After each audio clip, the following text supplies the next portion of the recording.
Philip K. Dick, da, e destul de nouă.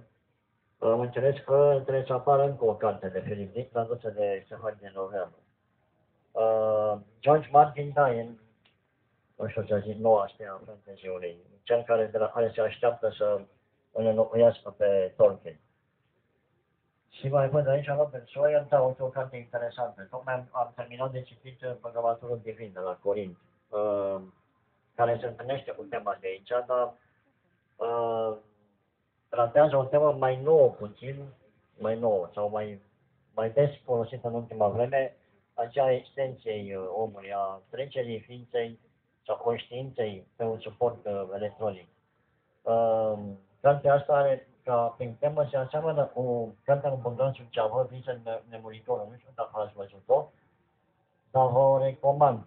Eu, Bogdan Suceavă vine dinspre mainstream, dar îmi pare că a făcut o treabă bună cu romanul ăsta.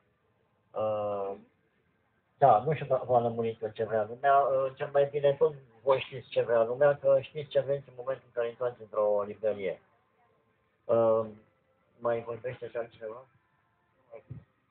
Până se așează domnul Liviu Radu, care este unul dintre scriitorii foarte importante generații de după 90.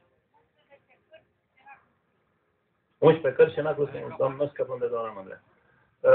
Aș pune o întrebare celor din sală, din amfiteatru.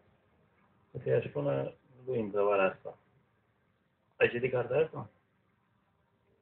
Nu. Poți să-mi spui titlul unei cărți de Philip K. Dick, prima care vine în minte, mai importantă pentru el?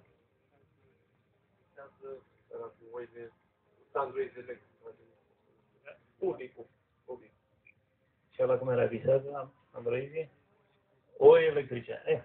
Uite, facem și noi ca la televiziune. Mulțumim pentru răspuns, să citești cartea. Și acum domnul Palian. Vreau să mă povestesc o anecdotă despre Frederick Paul, această serie de carte. Frederick Paul